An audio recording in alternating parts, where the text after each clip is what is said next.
સુરતથી મહત્વના સમાચાર કે જ્યાં સચિન જીઆઈડીસીમાં આગ લાગવાની ઘટના બની છે। સચિન જીઆઈડીસીમાં જે હોજીવાલા ઇન્ડસ્ટ્રીઝ આવેલી છે ત્યાં ગોપી નિટિંગ નામની કંપની છે જે કાપડ બનાવતી કંપની છે, ત્યાં આગ લાગવાની ઘટના ઘટી છે। આગે વિકરાળ સ્વરૂપ ધારણ કર્યું છે। જો કે આગ લાગવા પાછળનું કારણ હજુ જાણી શકાયું નથી। હાલમાં ફાયર બ્રિગેડની ગાડીઓ ત્યાં પહોંચી ચૂકી છે અને પાણીનો મારો ચલાવીને આગને કાબૂમાં લેવાના પ્રયાસ કરવામાં આવી રહ્યા છે। ફાયરની ટીમના આ પ્રયાસ હજુ પણ આગ લાગેલી છે, પરિસ્થિતિ કંટ્રોલમાં નથી આવી।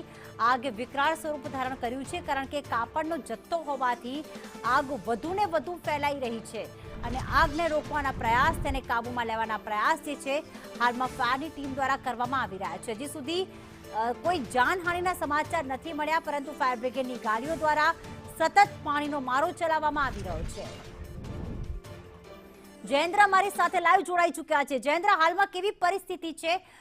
શું માત્ર આ જ કંપનીમાં આગ લાગી છે? જ્યારે આગ લાગી ત્યાં અંદર કોઈ કામદાર હતું કે નહીં, કે અન્ય જગ્યાએ પણ આગ ફેલાઈ છે?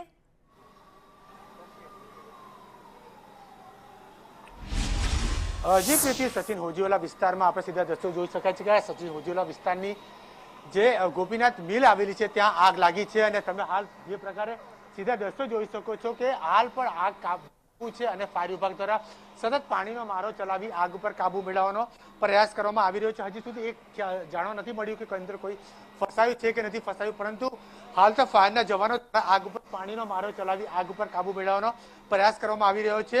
મહત્વની બાબત એ છે કે માત્ર 20 દિવસની અંદર પહેલા સચિન જીઆઈડીસી ની અંદર આગ લાગી હતી, ત્યારે હવે સચિન હોજીવાલા વિસ્તાર જે આવેલું છે રોડ નંબર 12 ઉપર આવેલી ગોપીનાથ કંપની છે ત્યાં આગ લાગી છે। હાલ તો ફાયરના વિભાગ દ્વારા પાણીનો મારો ચલાવી આગ ઉપર કાબુ મેળવવાનો પ્રયાસ કરવામાં આવી રહ્યો છે। મહત્વની બાબત એ છે કે અહીં મેજર કોલ જાહેર કરવામાં આવ્યો છે, ફાયરના જવાનો દ્વારા કાબુ મેળવવાનો પ્રયાસ કરવામાં આવી રહ્યા છે। જે સીધા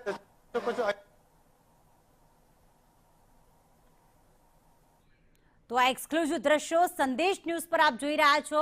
સચિન જીઆઈડીસી વિસ્તારની આ ઘટના છે કે જ્યાં ઇન્ડસ્ટ્રીઝ આવેલી છે, કાપડની એક કંપની આવેલી છે અને તેની પર કાબુ મેળવવાનો પ્રયાસ કરવામાં આવી રહ્યો છે। જે રીતે વાત કરવામાં આવે ત્યારે આ બિલ્ડિંગ જે છે તે બિલ્ડિંગ આખી કાળી ઘટ થઈ ચૂકી છે તેવી લાગી રહ્યું છે। તમે જોઈ શકો છો જે પ્રકાર સ્ક્રીનમાં કે અહીં સતત કામગીરી કરવામાં આવી રહી છે અને કઈ રીતે આગ લાગી હોય તે હજુ સુધી સામે નથી આવી, પરંતુ જ્યારે આગ કાબુમાં આવી શકશે ત્યારબાદ જાણવા મળશે કે આગ કઈ રીતે લાગી હતી, કોના દ્વારા શું છે સમગ્ર બાબત જાણવા મળશે। પરંતુ હાલ તો ફાયરના જવાનો દ્વારા મુખ્યત્વે જે છે પાણીનો મારો ચલાવી આગ ઉપર કાબુ મેળવવાનો પ્રયાસ કરવામાં આવી રહ્યો છે। તમે જે પ્રકાર સ્ક્રીન પર જોઈ રહ્યા છો કે ફાયરના જવાનો જે છે તે સતત પાણીનો મારો ચલાવવામાં આવી રહ્યો છે। અલગ અલગ જે ફાયરના જવાનો છે તે કામગીરી કરી રહ્યા છે। અહીં આખી તમે ઉપર જોઈ શકો છો, ઉપર જે સ્ક્રીન પર તમે જોઈ રહ્યા છો તે આગ હજી બી ભડભડ કરીને ભડકી રહી છે, આગ હજી પણ યથાવત જોવા મળી રહી છે। ફાયરના જવાનો સતત પાણીનો મારો ચલાવી રહ્યા છે, આગ ઉપર કાબુ મેળવવાનો પ્રયાસ કરવામાં આવી રહ્યો છે। જે રીતે અહીં જોઈ શકાય છે કે જવાનો અલગ અલગ રીતે ફેલાઈ ગયા છે, ફાયરના જવાનો આગને કાબુમાં મેળવવા માટે, અને તે જ રીતે આ સમગ્ર કામગીરી કરવામાં આવી રહી છે। માનવામાં આવી રહ્યું છે કુલ જે છે 25 થી 30 જેટલી ગાડીઓનો કાફલો કંપનીની ચારે બાજુ ફેલાઈ ગઈ છે અને ત્યાં પાણીનો મારો ચલાવવામાં આવી રહ્યો છે। જી, અંદર કોઈ ફસાયેલું છે જયેન્દ્ર, એવી કોઈ માહિતી મળી રહી છે?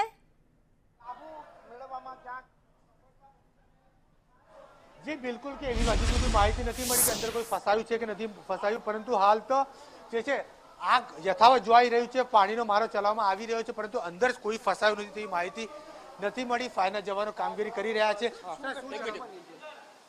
આપણે ફાયરના જવાનોને પૂછવાનો પ્રયાસ કરીશું, અંદર કોઈ ફસાયું છે? નહીં, કોઈ નહીં, ખાલી બિલકુલ કે અહીંયા જે લોકો કહી રહ્યા છે ખાલી છે, કોઈ અંદર કોઈ ફસાયું નથી।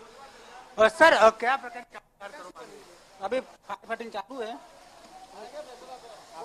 क्या नाम क्या है? ये गोपी टेक्सटाइल नाम है उसका। तो कारण से आग लगी है, ऊपर पूरा गोडाउन है, मटेरियल भरा हुआ है पूरा, तो अभी कंट्रोल चालू है। किया गया है। कौन अभी एसएमसी की है, पीपीएल की है, सचिन जीआईडीसी के होजीवाला की 5 से 7 गाड़ी अभी मौजूद है। जी बिल्कुल जयेंद्र, आभार।